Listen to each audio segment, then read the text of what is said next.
I'm Yasmin Gagne. I'm Josh Christensen. And this is Most Innovative Companies.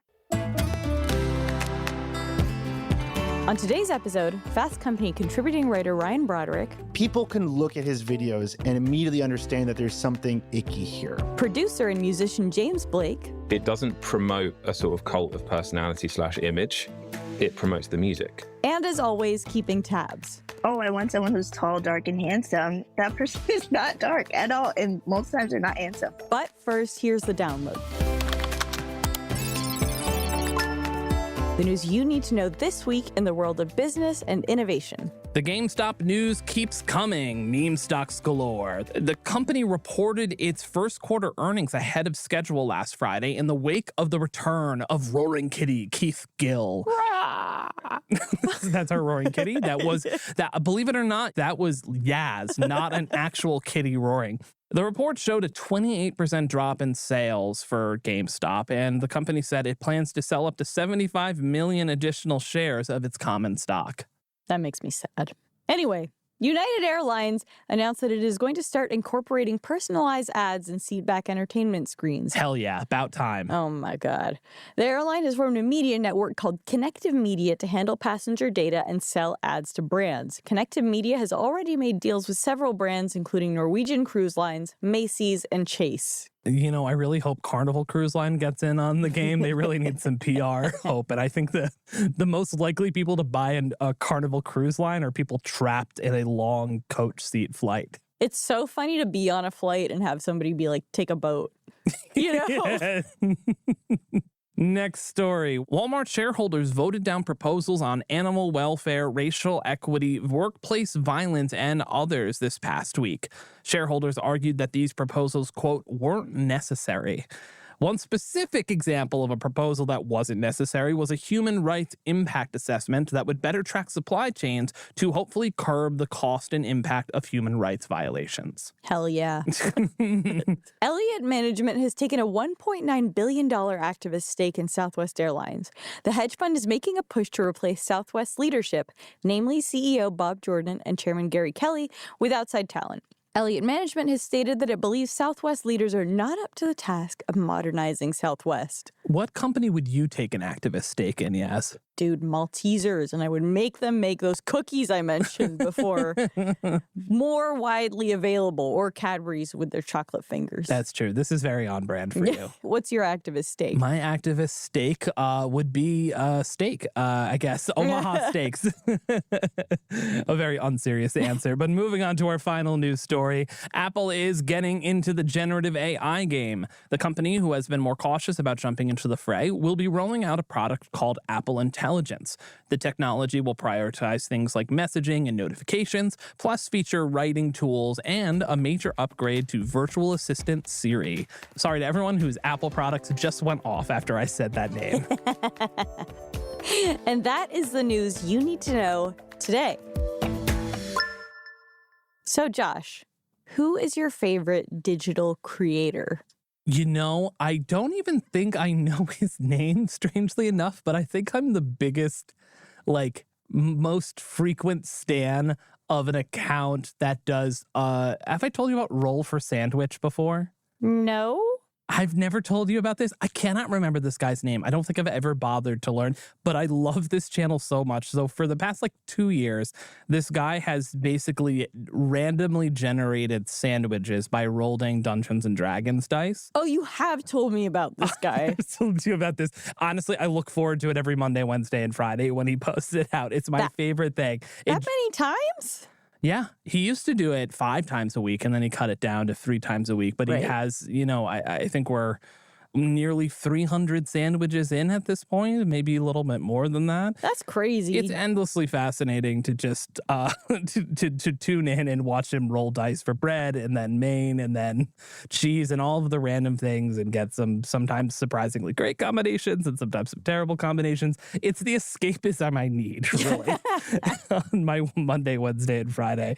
What about you? What's your favorite digital creator? Yeah, there's this monkey that is a social media sensation in China named Sing Sing, and I'm obsessed with her.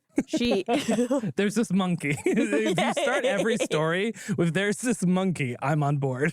She's a Tibetan macaque, and she has a really sad story. Sorry, I can't.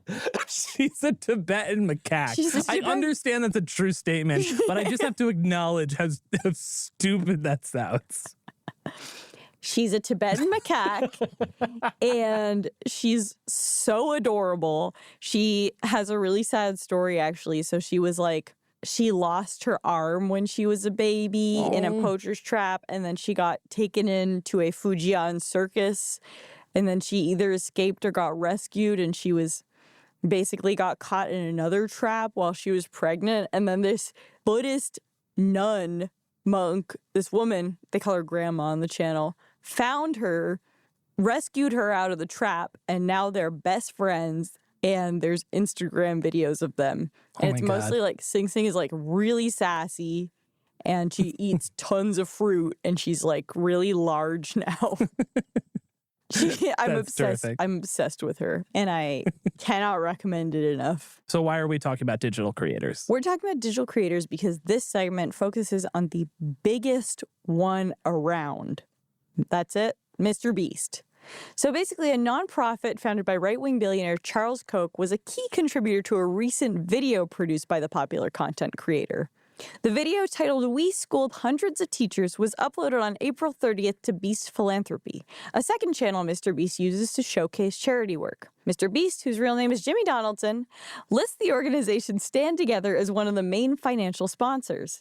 Stand Together was founded by Koch in 2003 as the Seminar Network.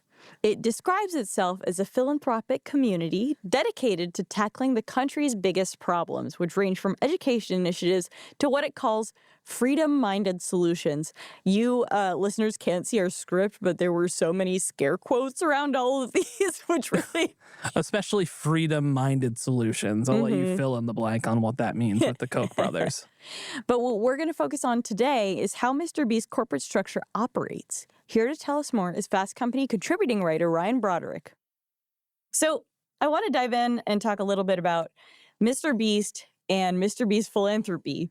And for those who don't know, who is MrBeast? Right. MrBeast is, as of last week, the most subscribed YouTuber in history. He is arguably the biggest internet creator ever. His name is Jimmy Donaldson, and he goes by MrBeast. And he's essentially a Gen Z game show host on the internet. But his videos are like very strange.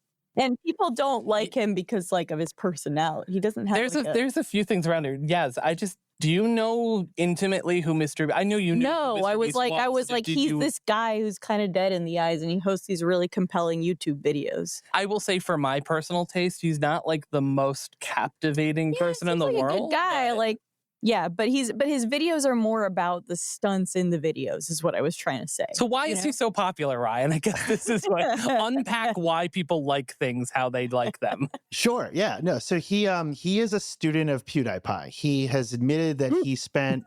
I'm sorry. I never knew that's how you pronounced it. PewDiePie. Yes. If you go to the very earliest MrBeast videos, the ones that he hasn't deleted or hidden, you can actually watch him become MrBeast. It's really fascinating. He basically figured out that if he gave, this is going to sound crazy, if he figured out that if he gave $1,000 to a homeless person, he would make that much money and more back in YouTube revenue from going viral. And so his formula since this video, I think it was like 5 or 6 years ago, has been give people X amount of money to make Y amount of money back in sponsorships and ad revenue. And so the whole MrBeast project is essentially converting internet traffic into money by putting money into internet traffic. And he has used that to become the most successful creator of all time. And give us an example of some of his videos. Oh boy. So he's got a lot of good ones, right? Like he locked a guy in a house for 100 days, I think it was. And then he like destroyed the house while the guy was in there.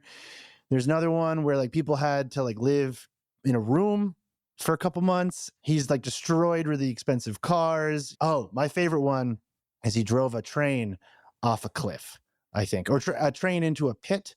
It's a very simple video, which is the train goes into the pit. Really enjoy that one. It feels just 2 degrees removed from Squid Games, which he also spoofed. He did. He spoofed Squid Game, and he looks like how an alien civilization would torture human beings. That's what his videos remind me of. That like an interstellar prison, if you will. Like they look like they've been translated from another language. I also think they feel like a trailer for a TV show that doesn't exist because he's very big into what they call retention editing. So like his videos, they might be 12 minutes, but nothing lasts more than a couple seconds. It's just blasting you with content nonstop. Oh, he also he climbed a mountain in Antarctica, and then he sponsored the mountain with Shopify. So he planted a flag for Shopify on a mountain in Antarctica. That's another big one. So dark. You sort of explained earlier how his philanthropy is kind of twisted, right? Like you're giving $1,000 to a homeless person to make more of that back. But let's dive a little bit into his philanthropic endeavors. He received some backlash over past projects. Tell me about those and tell me about his response. So it all started last year when he made a video where he cured like 1,000 people's blindness, quote unquote, by he basically paid for LASIK eye surgery for 1,000 people. I actually found that video really compelling. I'm not saying it's good. I don't think there's anything wrong with his videos. They just are edited for YouTube children, so they look psychotic. And this video, this video had a literal counter.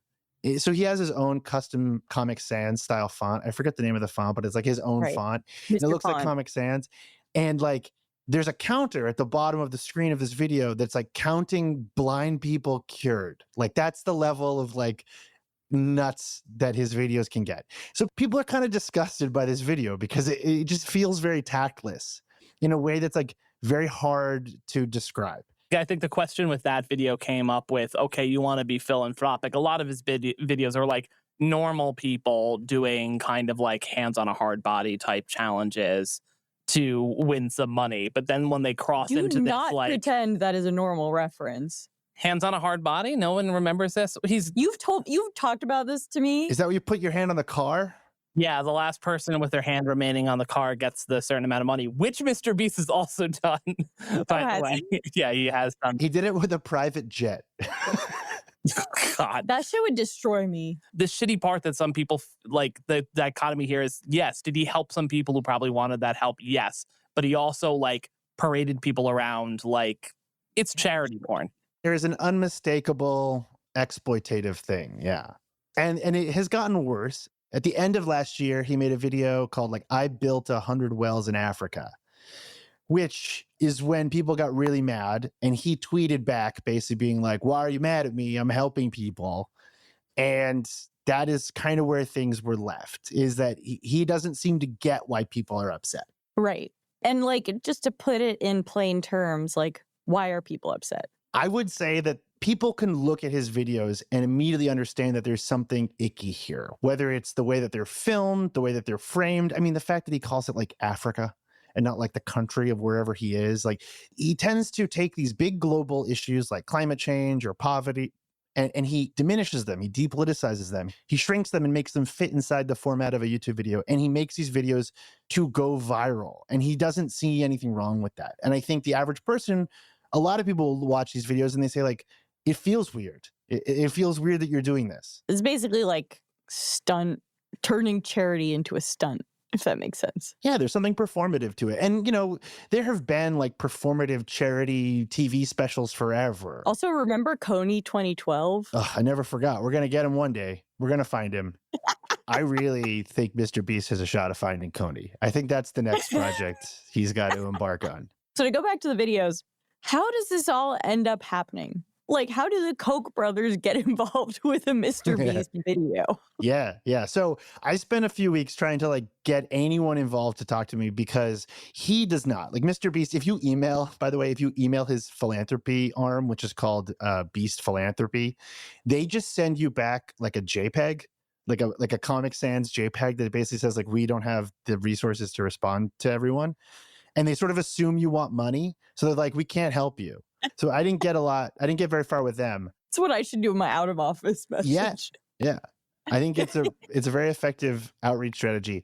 So I spoke to a press officer who worked at the school that Mr. Beast spotlighted in one of their videos. So there's like this school called Ron Clark Academy. It's in Atlanta, Georgia. And their press officer spoke to me and confirmed that what happened was Mr. Beast went to a football game at East Carolina University. And there he met the CEO of a Verizon retailer. And the Verizon retailer connected Mr. Beast with Stand Together, which is the Koch brothers organization. From what I can gather, Ron Clark Academy is fine. It's like a good school. And like the only criticisms I've found of it is that its model is completely unsustainable for anyone that doesn't have an incredible amount of money to fund it. It's like a really well-funded nonprofit private school started by Ron Clark, who was a teacher and also a Survivor contestant who was able to raise a lot of money to make this school. And the school, from what I can gather, is fine. And they go viral a lot. They were in like a Ludacris video. And they went viral with the premiere of Black Panther, I think in 2018. They get around. And it's like a good fit for Mr. Beast because it's a very Mr. Beastian looking school. Like it fit the aesthetics of his videos very well. But the video is funded by an organization that perhaps had political policy objectives that aren't the best. Yeah. What is the funding model behind his philanthropic endeavors? You know, like when Mr. Beast is making something, how does it happen?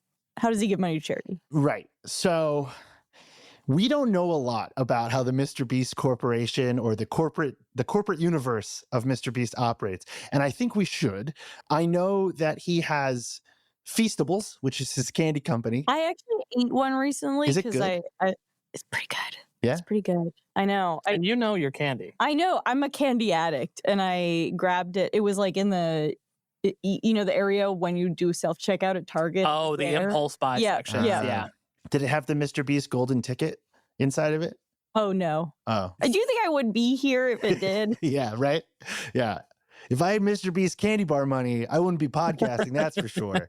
So, yeah, you were talking about how his philanthropy is kind of a black box.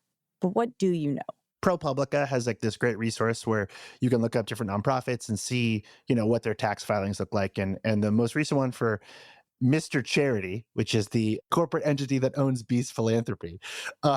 Sorry, it's really hard to get through this stuff. But yeah, so Mr. Charity received, I believe, $10 million in contributions in 2022, and they spent $8 million in expenses. And the bulk of the revenue are from...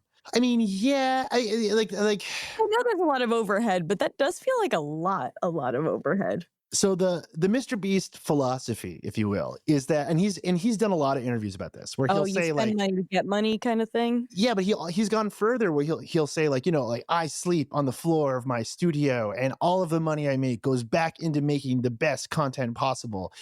He talks about this a lot, where he doesn't have a life. He doesn't really he doesn't have interests or hobbies. Like the only thing he focuses on is this project, the Mr. Beast project.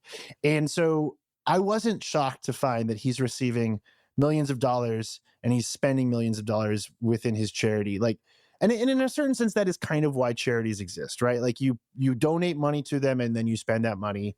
And he's not paying his corporate officers a lot, like according to the tax returns. Like he's just spending it on viral content. The problem is, the black box issue here is that, he is on Twitter right now, on X, right now, telling people to just donate money and he'll do whatever they want. And that is the issue here, because he is making videos about climate change, about school privatization, about wealth inequality around the world, and he's receiving money from institutions willy-nilly. And, that's why this video was such a lightning rod, I think, because you have an organization like Stand Together, which is part of a larger network of right-wing dark money, let's say. And one of their big issues is climate change deregulation and also school privatization, or what they call school choice. So that to me was sort of the big issue here, is that Mr. Beast is advertising this private school, and it's being funded by an organization that believes quite strongly that there should be no public schools. So we had a debate in the newsroom when we ran an ad from the Kingdom of Saudi Arabia in our pages. To be honest, I was kind of on the side of like, I would really like to have a job, and we're not making any money in media. But there was a clear separation between advertising and editorial content. Like that ad did not influence any of our editorial content. Do you think MrBeast's project is different? Like, do you think people might, confuse the two, or how do you think about that? I believe in the editorial integrity of MrBeast. I believe he would never cross those lines. I don't think he thinks very deeply about this stuff. That is my take on it, is that he doesn't really see an issue because I don't think he's ever gone as far as, say, like Sam Bankman-Fried in terms of like talking about effective altruism, but I do believe he is sort of influenced by this mentality. Based on the interviews I've seen of him, he believes that if it can go viral enough and it can make enough money, it's a net positive.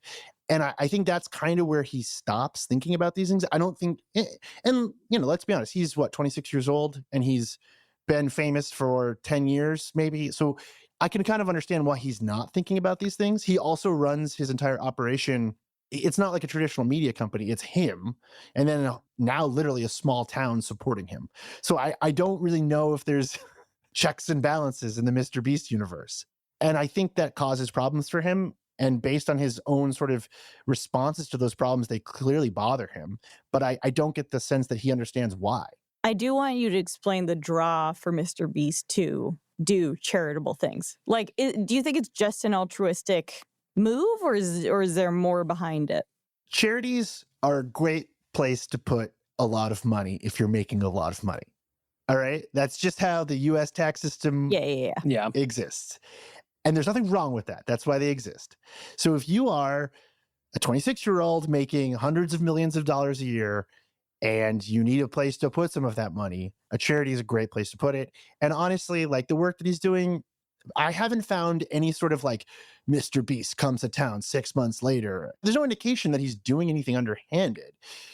And I'm sure there's great incentives for parking money in his charity. He then films it for YouTube and makes everybody upset. That seems to be the main issue. It's a weird thing because I struggle sometimes to like, or at least I sit on the fence sometimes with this conversation's not just around MrBeast. I think it's indicative of a larger conversation we have over the creator economy writ large, of the sort of commodification of just about everything for content. And there's a lot of like hacky opinions where people are like, oh, all Gen Z and millennials care about is, taking their phone out and putting things on the internet. And some of that is valid and some of that is not. But the larger thing with MrBeast that just makes people feel icky is just that camera aspect of it. It just feels like a larger cultural touchstone for people that's really a wedge issue. What to put online and what not to put online.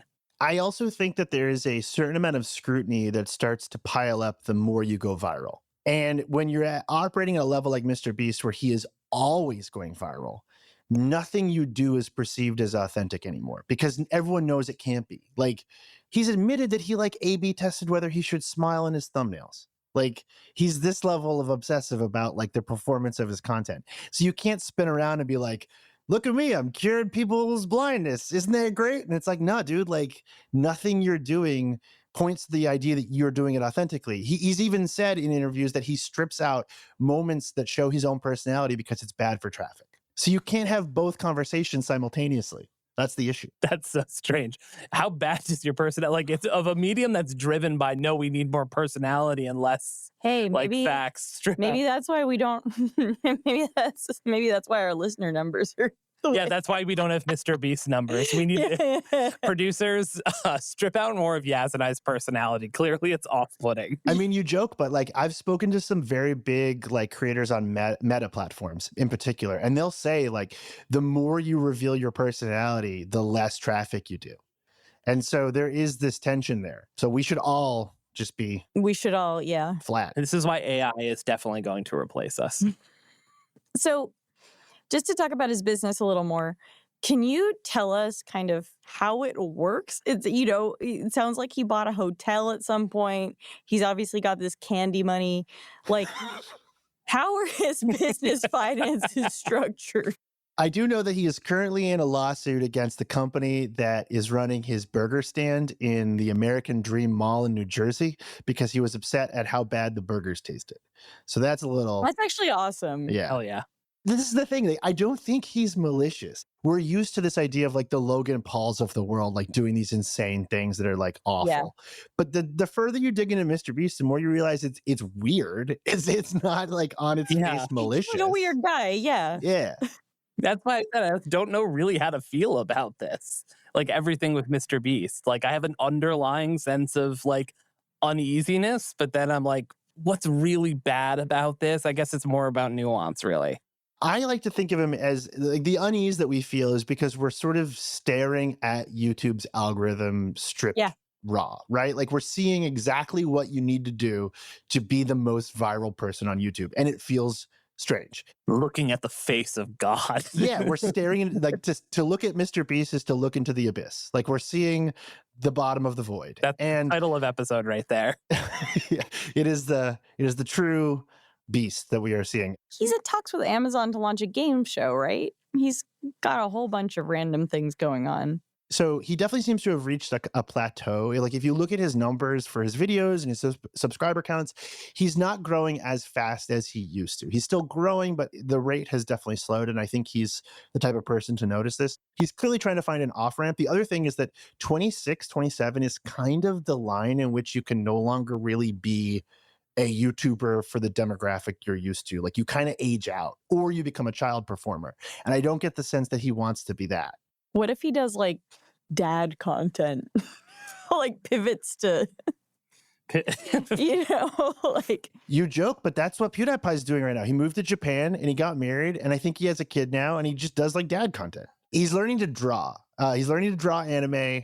And he's in Japan. I'm not even joking. That is like the most recent videos is that he's learning to draw. That's the pivot I want to make. You sort of talked about this a little bit, but it sounds like he has a whole bunch of businesses, possibly in part because he doesn't want to pay that much in taxes. Is that fair to say? What I would say is fair to say is that if you make a lot of money, you need to put that money places.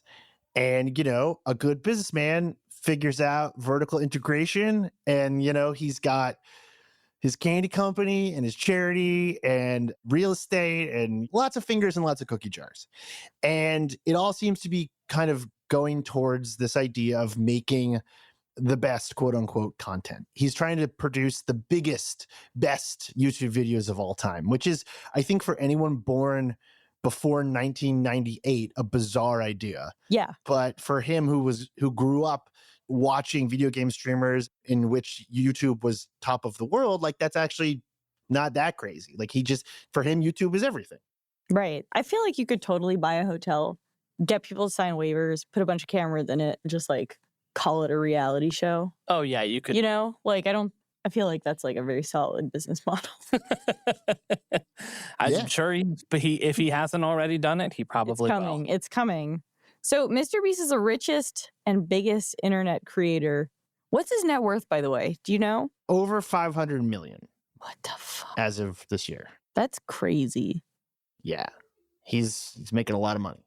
But he claims that he doesn't have any because it all goes back in to the operation. That's the important thing. Well, MrBeast famously hates being, I don't know if it's written about or talked about, and he'll tweet things like, he mostly says like, I know I'm going to get canceled, but this doesn't matter. Do you think he's read your article yet? I mean, I spent all weekend, waiting to see if at least his fans would find it. And a few did. But I also think that if I had made a video, maybe. But it's like MrBeast can't read. You heard it here first. I just think if you're a certain generation, you get your news in different places, and I don't think he may have read the article. What do you think is the vibe of his fans? Like, who do you think they are? Just like weird white guys? That's sort of my and teens. that's my impression. And my husband. It's really weird for me to think about it because like these type of people I don't think really existed when I was in high school, but like there is like a whole bunch of Gen Z and Gen Alpha kind of young men who idolize CEOs and sort of treat them like celebrities and like want to be them. And I think, if MrBeast is like the Charmander, and Elon Musk would be like the Charizard of these people. Right. Yeah. I guess the equivalent would be like, do you remember like the first kid in your high school like bring a laptop to school? Yeah. Yeah. It's like those They were kids. just rich. Yeah. Just like, oh, fuck. I imagine the average MrBeast viewer is like 15 and a half and owns Bitcoin and doesn't tell their parents they own Bitcoin. Yeah, that makes sense. Well, this has been a very weird story, but thank you so much for telling it to us. Super weird. But it does matter because this guy's really, really powerful right now. And we're still treating him like an influencer, like kind of like a culture curiosity. But he's at a level where he's taking money from the Koch network. And that's, I think, something worth scrutinizing. Yeah, that's For sure. fair. All right, we're going to take a quick break, followed by Fast Company Associate Editor David Salazar's interview with musician and producer James Blake and Vault founder David Greenstein.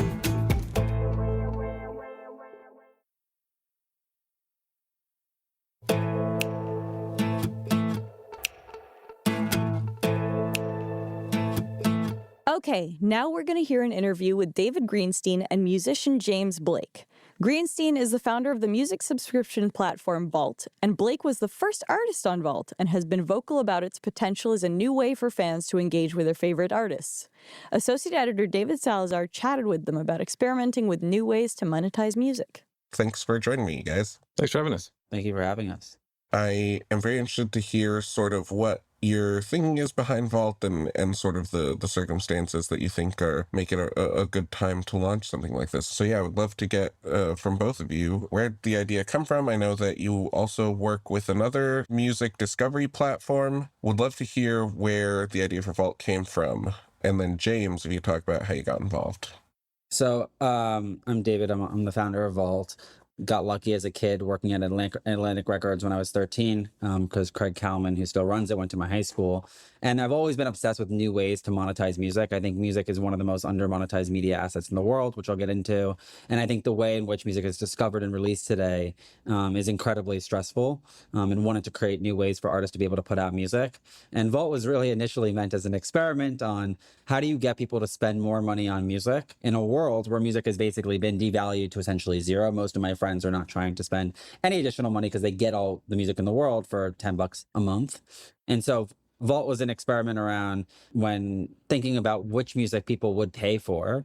It was really centered around unreleased music because that's the only music that people don't already have access to.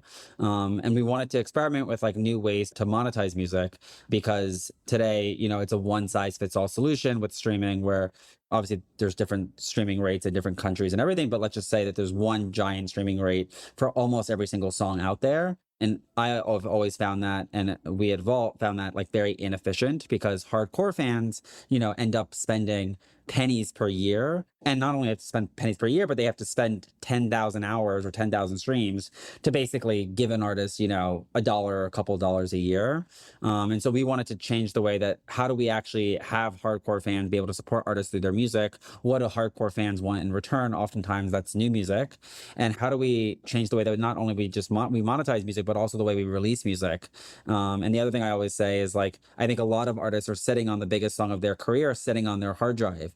And we've made putting music out very stressful because, you know, if you don't get enough plays in the first couple of weeks, they tell you the song's dead, you know, it's not resonating. If you don't get enough TikTok views or plays, they tell you don't have enough engagement. The same thing with Instagram.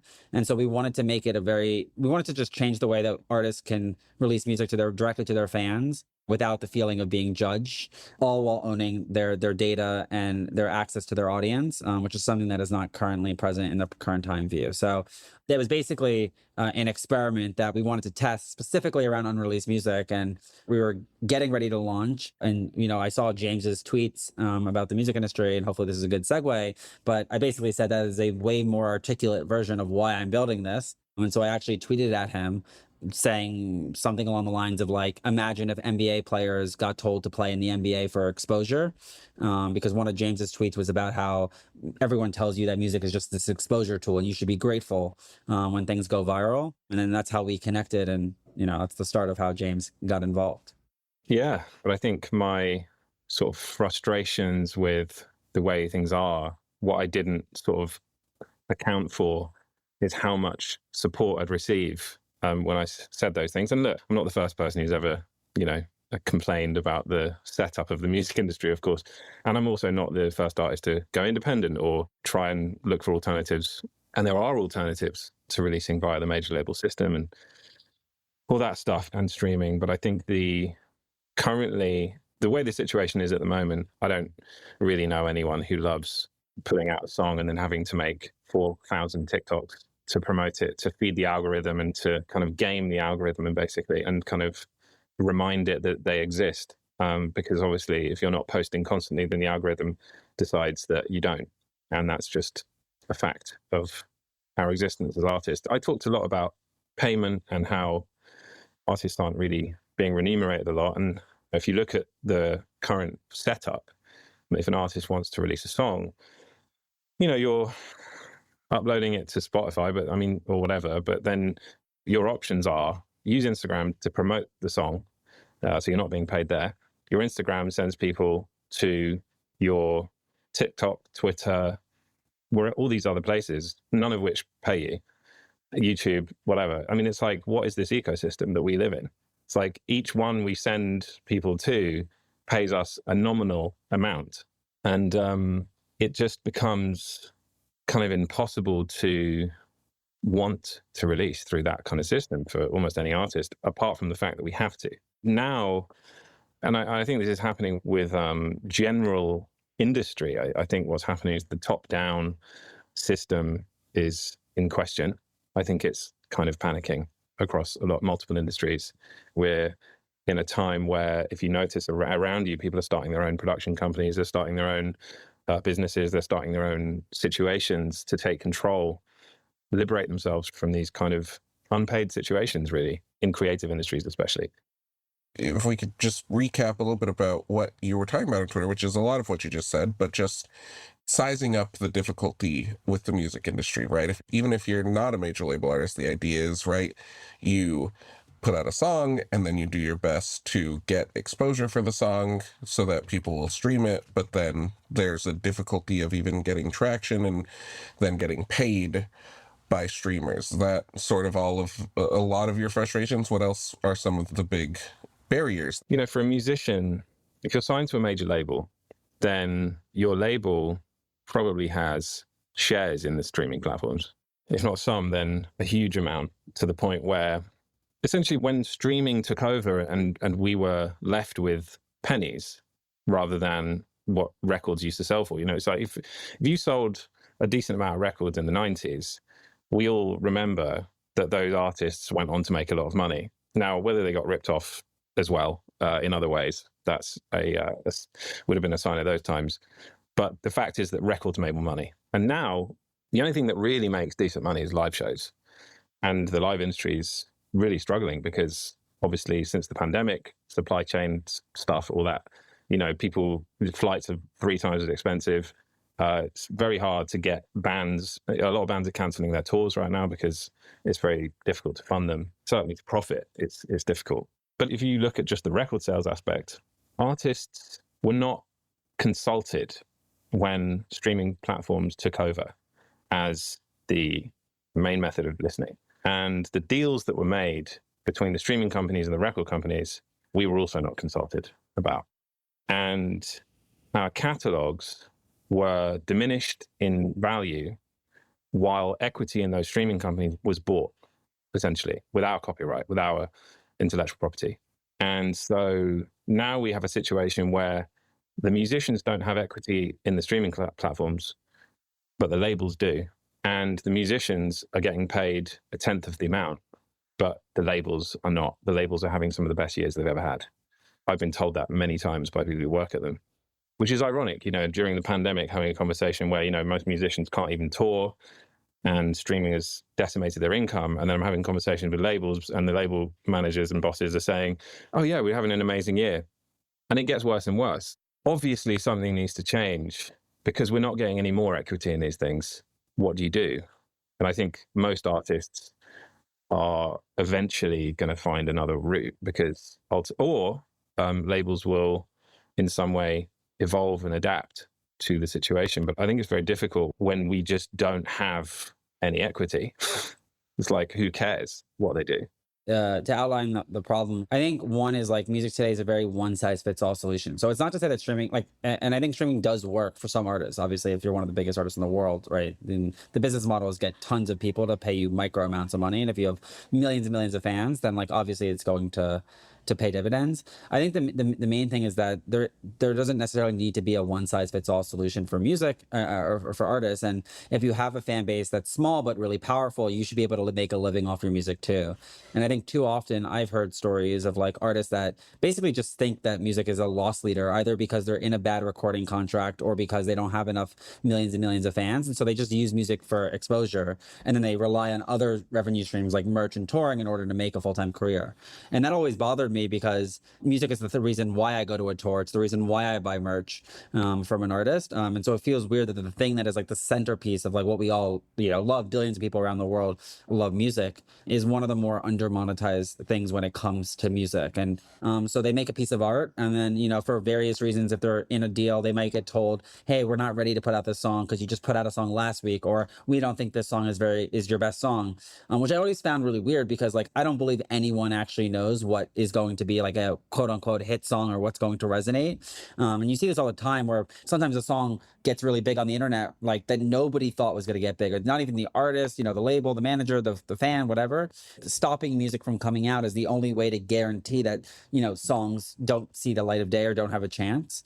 I grew up around the SoundCloud era where artists were dropping music prior to coming out on Spotify. It was very freeing in terms of like you could just put out music when it was ready or whatever you felt like it, regardless of whether it was ready or not for something like Spotify. And the goal is not to stop it from going on Spotify. In fact, it's probably going to end up there, because it's a great way to reach millions of people. The goal is like, if an artist wants something to come out, like it should come out. And I think they should have control. Again, it's their art, it's their career. They should have control over the way that we release music, which is point number 2. And then point number 3 is I always found it bizarre that it's 2024 and artists don't have control over their data. So, a lot of fans and like the mass market consumer assume, hey, I listen to James on a streaming platform. He must know who I am. Like he can reach me, market to me or whatever the case may be. And artists still have no control over their listeners. And that's one of the things with Vault that from day one I wanted to install is like artists have access to their fans, their data. They can message them, they can export the data. It's not like locked into the Vault platform. They can take it to whatever CRM that they're already using, on their own.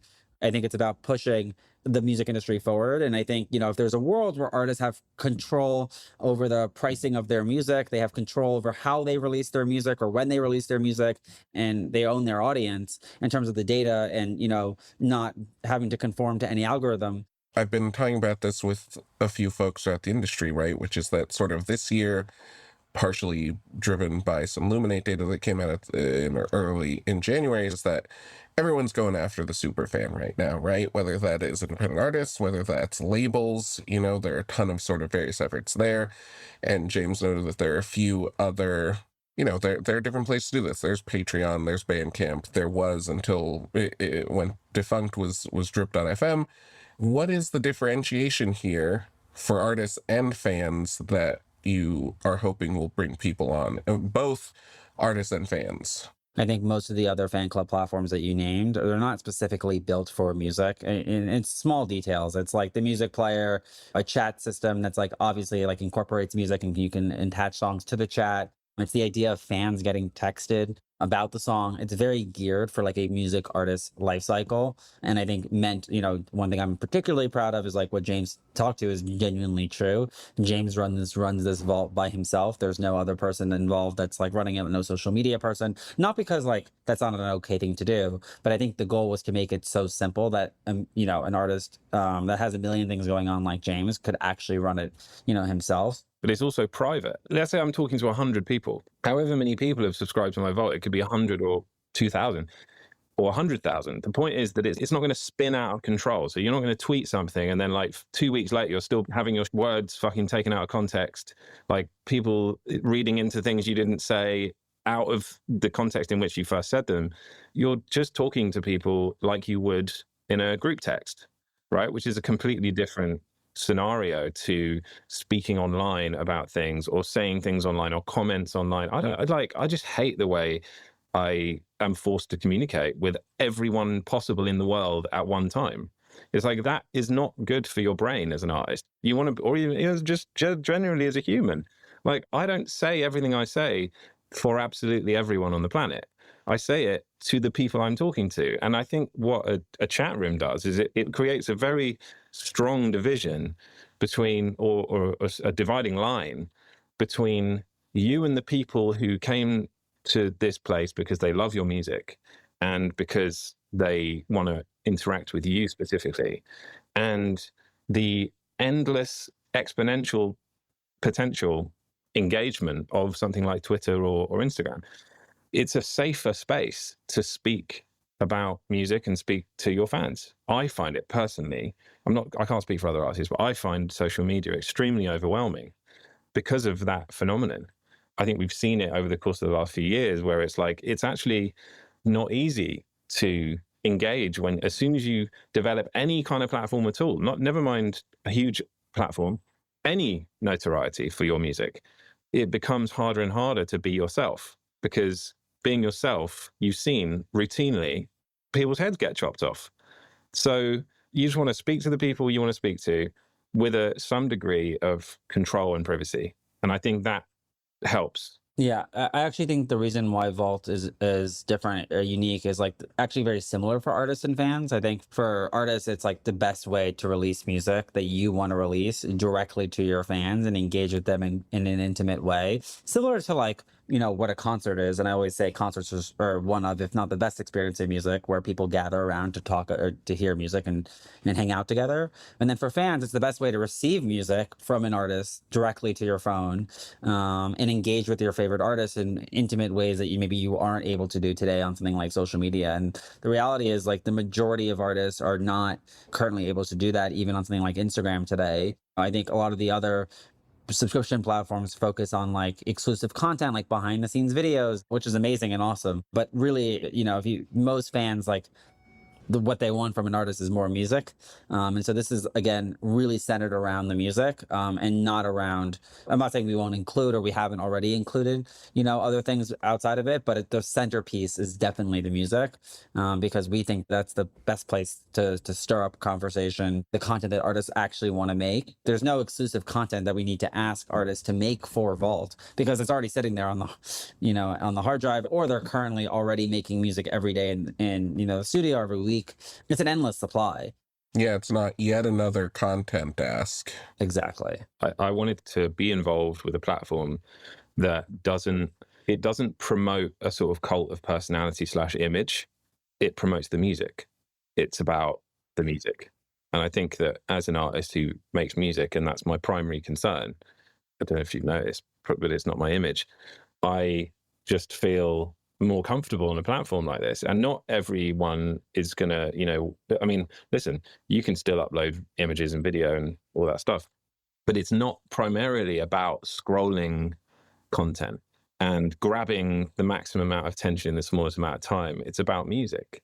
And there hasn't, to me, been a centralized place for all of those things that I've discussed, plus a focus on mostly that and the connection between your fans until now. Another thing that I think a way this kind of involves and benefits fans is that I don't think a lot of music fans right now, why would they, realize how much great music doesn't come out, and how much music that is marketed to them is based on an algorithm that doesn't necessarily select quality, but grab attention. The average music fan is missing out on a huge amount of music. And I want them to have it.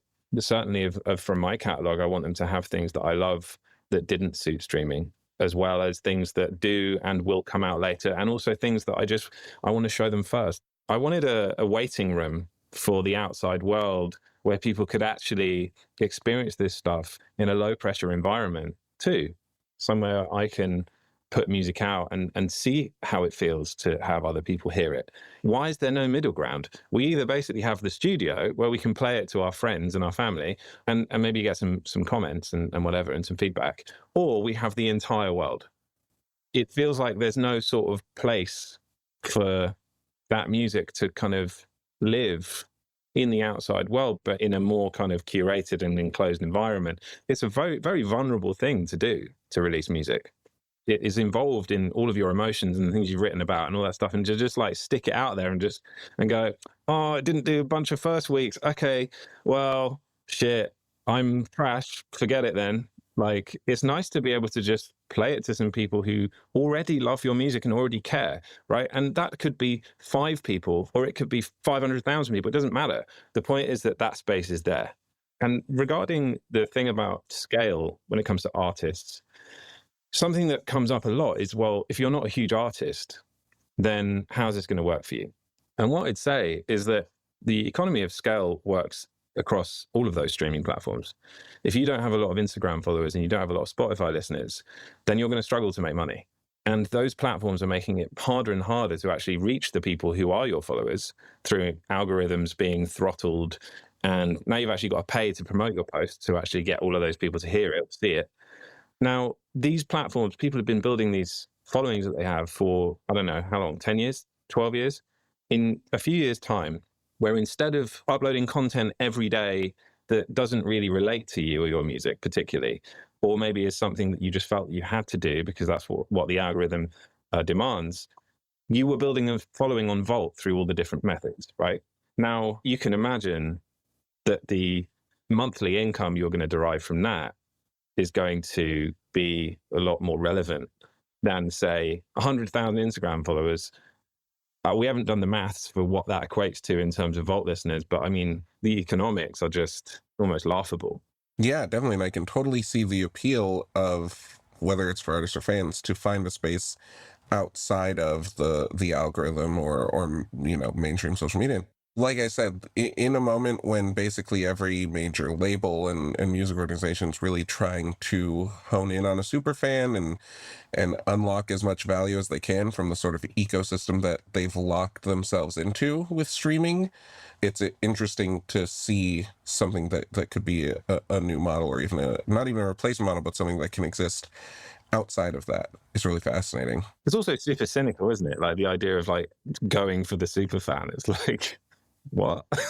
Like, just trying to squeeze as much money out of them as possible just so you can fund a dying model. It's like, no, just give people the best experience.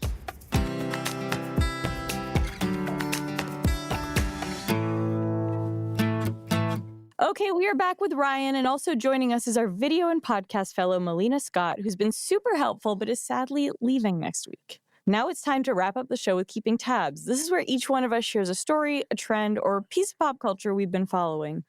And Ryan, since you're our guest, what are you keeping tabs on? I have become very obsessed with the Redditors that are fans of AI music generators like Suno and Udio. Are you familiar with these platforms? I mean, I knew the music platforms and generators were a thing, but I didn't know they had fans, like legit, like these are legitimate fans, like earnest fans of the music, or both. So it's like people generating songs and sharing their songs and talking about the problems and the things they like about these platforms. But the reason I am so obsessed with these two communities is because I've been a musician since I was, a kid. I can play a bunch of instruments. And what I think is really funny is that these people are generating AI music and they're kind of complaining about the same things that any musician would complain about. Like they can't change certain things and it doesn't sound right. And they're kind of going crazy, like obsessing over like minute details. And I'm like, welcome to the club, guys. Like, this is it. That's what music's all about. Making something and then hating it. It's the same thing. Yeah. That's the AI. What's the AI equivalent of tuning your guitar between every song on a set? Like, apparently the big one is that it can't do D sounds. Like it has a real problem with like the D consonant sound, and it's driving these guys crazy. I hope they get that fixed soon. There was a thing, but I had played piano growing up and still dabble a little bit now, but I always remember my music teachers and my piano teachers complaining about synthesizers' inability to correctly capture the warmth of horns in the synth version of horns. And now I think about that all the time. I was in a ska band very briefly in the mid 2000s, and I can tell you that is a problem. The horn sound in a synthesizer is not very good. I still to this day. Were you singing? You know, a little bit. Ska's not really a lot of singing. Well, that's what I'm saying. Do you have like a good ska voice? It's a lot of yelling and like a hot, a nasally voice. So yeah, it's Hell yeah. Yeah, I remember ska had a moment when I was in high school. You were about to launch into a ska performance just then. I saw you take a saw the breath. I saw I was just going to jump into some Mighty Mighty Boss Stones. But, that's it. Some Lemon Lime tennis shoes. I don't know if anyone remembers that very small New England band that was a ska band. I was playing ska in New England in the mid 2000s. So it was like, are you serious? I was not going to a lot guys. of my friends' Not ska shows. two white guys on a podcast both played in the same ska scene? Get out of here. Get out of here. Melina, what are you keeping tabs on? So something totally different. I'm keeping tabs on Love Island UK. Is it back? awesome. Wait, is it back? It's back. It's Awesome. back. Yes. Wait, on what channel? I was trying to find it yesterday. Basically, for like American viewers, they've only released up to episode 3, but I've done some sleuthing, and through the help of Reddit, a VPN, and like a private browser, I'm like all the way caught up. I'm on episode 7. I'm waiting for tonight's episode. But yeah, so what's really cool about this season, or like what's really cool about one of the Islanders this season, is that she has Erb's palsy, which is really cool. Well, it's not cool that she has it, but it's cool to see like representation on Love Island. What is Erb's palsy? It's like cerebral palsy, but I think it just affects your arm. So she has like some muscle weakness in her arm. One of her arms is shorter than the other. It's not like a super visible disability, which is, I mean, I feel like it's on brand for Love Island, but I think it is cool to see some sort of representation. Last season, they had someone who was like deaf in one ear, and then the season before that, there was someone who's completely deaf and had like a cochlear implant. And You so, mentioned the hot deaf lady. Definitely. This has Tasha. been a trend in reality television lately, and I'm interested in. I would be interested. I think it kind of relates to what we were talking about with MrBeast a little bit, with some of the because the inauthenticity sometimes of it. I would love to do a deep dive on like who's casting these reality shows and the trends in casting on things, because like there's been a lot of that on The Bachelor. That's been a major thing. Like, writing into like a school for people with disabilities. Hey. Like, who's your hottest student? Yeah, because these things are all cast. Like they go out to agents, they go out to things like that. You know what I mean? Like it is an interesting. It's a net good thing. I think everyone deserves the right to be psychologically tormented for ratings. And I think that that's really good. Exactly. I agree. And to get some sort of like B- influencer deals. Yeah. Well, that is true. Everyone deserves to be a micro influencer. Yeah. I think the thing is that they're still struggling with like their racial diversity. Like I think I can count on 3 fingers the amount of Islanders that have been Asian. But like we love to see some other sort of diversity in the cast. So yeah. Honey, I've been talking about this. My parents live in London. I went to high school in the UK, and I've watched the US and the UK Love Islands. The US one I had to give up on. Brag. No. What I'm saying is, people are way more open to interracial dating in this country than they are there. Yes. Yeah. 100%. I also used to live in the UK, not to bond with both of you, but Scott It's a real and British thing. stuff. Yeah. And no, it is definitely a thing. It feels much more segregated. Yeah, my parents are different races, and they were like the only interracial couple I really knew, aside from like one of my aunt and uncle. Yeah. And when I was in high school, I remember I had this conversation with a friend of mine who's a white dude. I mean, look, I was like a huge loser, so no one was interested in me. But I was also like, I came to the US for college, and like guys were way more interested in me. Huh. And it's like, just because I went to like a high school in London that was all white. It's like a real thing. And so in the 2 Love Islands, like in the US one, people of different races couple up. In the UK one, it's like the black people couple up. And they're always like, oh, I want someone who's tall, dark, and handsome. And that person is not dark at all. And most times they're not handsome. Yeah. Yeah, I definitely agree with that. Josh, what are you keeping tabs on? So I'm keeping tabs on, I obviously spend way too much time on TikTok, like we've talked about before, but one of my favorite new accounts is this creator who started doing this series that he's calling Country Drag. And it's this person who would do this fun character as like a young like queer man, where he would do like a super aggro male country person. But he started doing that character and then started learning how to do drag. So watching someone be really terrible at makeup and really like charming and self-deprecating about it has been very fun. Their name's Glennie Devi on TikTok. And it's really fun content, and it's starting to blow up. And it's just fun watching someone do basically like makeup influencer style videos, but be awful at makeup. And the funniest thing is that, like, so drag queens, if you don't know anything about drag culture, a lot of drag queens will it's called blocking out your eyebrows, because you basically draw in like a higher eyebrow. So it requires doing like a shit ton of like Elmer's glue, combing down, foundation, powder, then like repeating this process. This guy has such thick eyebrows that it's just the biggest struggle in the world watching them try to block out their eyebrows, and it always looks like oatmeal brow. It's great. It's a great account. Yaz, what are you keeping tabs on? So I don't know if you've heard the song of the summer, but it's called The Spark, and it's by a group of Irish tweens. Yeah. And it's a banger that they created I have together. heard this. It's so good. They're called Cabin Crew. I think you sent this to me. Yes, it rules. And they've gotten a lot more attention lately. Think you can stop what we do? I doubt it. We've got the energy, we'll tell you all about it. I searched for my spark and I found it. Everybody in the crowd start bouncing. Think you can stop what we do? I doubt it. We got the energy, we'll tell you all about it. I searched for my spark and I found it. Everybody in the crowd start bouncing. Anyway, look. This absolutely rules. Yeah. It's such a banger. They have the best accents in the world. I do have to say, we've We've had been sitting for you to the page. it's so good. Yeah, the vowel sounds alone are just perfect. Like, It's so good. And the video is just all of these like young, pasty Irish kids yeah. just absolutely like going off. I love this so much. Yeah. I do have to say, we've had 3 people, including yourself now, pitch a song of the summer. First was It's Ellie true. Stevens, our former intern, pitching Espresso by Sabrina Carpenter, which I think is the mainstream That's fair. pick over Yeah.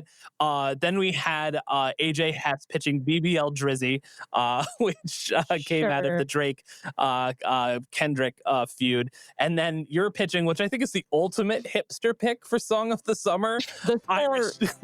the Spork, Irish children. And that's it for Most Innovative Companies. Ryan, thank you for joining us. Thank you guys for having me. This was super fun. And Melina, thanks for joining for Keeping Tabs. Yeah. Of course.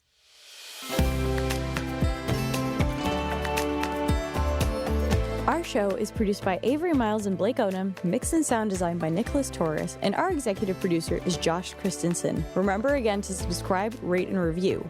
But before you go, we've got a special custom segment from our partners at Fast Co-Works and Elastic.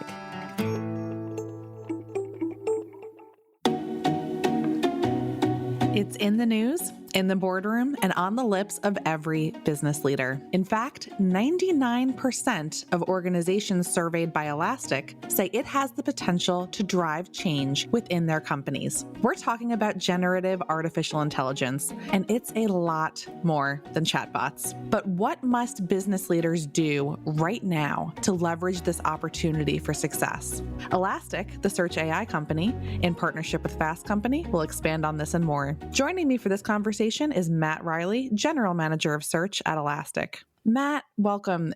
Generative AI technology is multifaceted. So many new applications, particularly in business. But the question is how leaders can use these to succeed. And you say that the answer is twofold. Please tell us about that. Oh, well, thanks for having me. And I think the answer is really about, harnessing the power of data and all of the data inside of your company, and then how you search through that data in order to make sense of it and then provide it ultimately in a clean and coherent way to be processed downstream by some of the large language models that we've seen, emerging over the last year or so. You're saying it's about the right data, but also viewed through the right lens. So break that down a little bit for us. first, what does the right data mean? Well, in general, if you're trying to provide an answer to a question, whether it's about your own business for an internal use case or in the service of an external facing use case, the right data is whatever's relevant to the question at hand, right? So they might ask a question of your application. In order to find the most relevant data through your internal systems, you need a search system to be able to do that, to be able to first have indexed all of that content and data, but also to then take the question and find the most relevant pieces of content to provide an answer to that. So the answer for a particular question might exist across multiple documents in multiple different systems. And it's the job of the search engine to find all of those disparate documents, pull them together, and show them in a relevant result list, and then provide that for processing downstream. So that's really the focus that we have at Elastic, is being that centralized place for finding the most relevant content that you need in order to answer the questions that are being posed. Could you give us a real world example of what that looks like, when it's done right, how generative AI can provide insights that are relevant and contextualized? Yeah, absolutely. So the generative AI models that are out there, the foundation models that we've all, interacted with, like ChatGPT and others, they were trained on the public internet, basically. They read the data that's on the public internet and vast amounts of it. And through that, they learned reasoning and how to understand natural language, but they didn't necessarily learn anything about your business or about your internal, customer data. That's kind of a blind spot for them. And so when you want to start using an LLM, for example, for helping a customer support scenario where a customer comes in and wants to ask a question, what they need is there needs to be a bridge between that internal data, what your company knows about your customers, and what the foundation model is able to reason about. So if a customer asks a question about a product that they recently bought, and maybe they want to buy another copy of it, or they want to return it for a different size, when they ask that question, you need to be able to marry the internal data about the inventory that you have, maybe about the past purchase history of that particular customer, and all of the sort of contextual information that a human would take into answering that question. That's the kind of stuff that a search engine can do on behalf of the company to provide that context for the LLM to ultimately process, and then provide a coherent answer that's grounded, meaning it won't be a hallucination, and it will be something that's accurate to the customer at hand. That's one of the better examples I can think of really marrying that internal data of the company with a LLM that was, trained primarily on the public internet and doesn't necessarily have knowledge of the specific situation. Sure. And I know that's, as you say, it's one of so many examples. So, if there are folks who are listening in and they're thinking about generative AI at their own organizations, just briefly, what are some of the things they should think about, or a top question for them to ask themselves to ensure that they're implementing generative AI right for them and for success? Yeah, I do think that the applications are very, very broad. But in general, the idea of being able to make your employees more efficient, I think, is probably one of the biggest opportunities, at least immediately. And again, that's where you'll leverage internal data with an externally trained LLM. And as you do that, you need to think about things like privacy and security and the compliance posture of making sure your data is staying secure and not being shared externally. You also need to be thinking about how you scale that up. In many cases, you have, large scale needs, and a lot of this is very compute intensive. And the tools that you choose in order to build these applications are going to rely on a variety of different underlying technologies. You need to be able to scale that out in a very effective way. Matt, thank you. I so appreciate you being here and sharing these insights. Thanks to our partner, Elastic, the search AI company, for making this discussion possible, and to our audience for joining us. I'm Julianne Pepitone. Thanks for listening. To find out more about Elastic, head to elastic.co.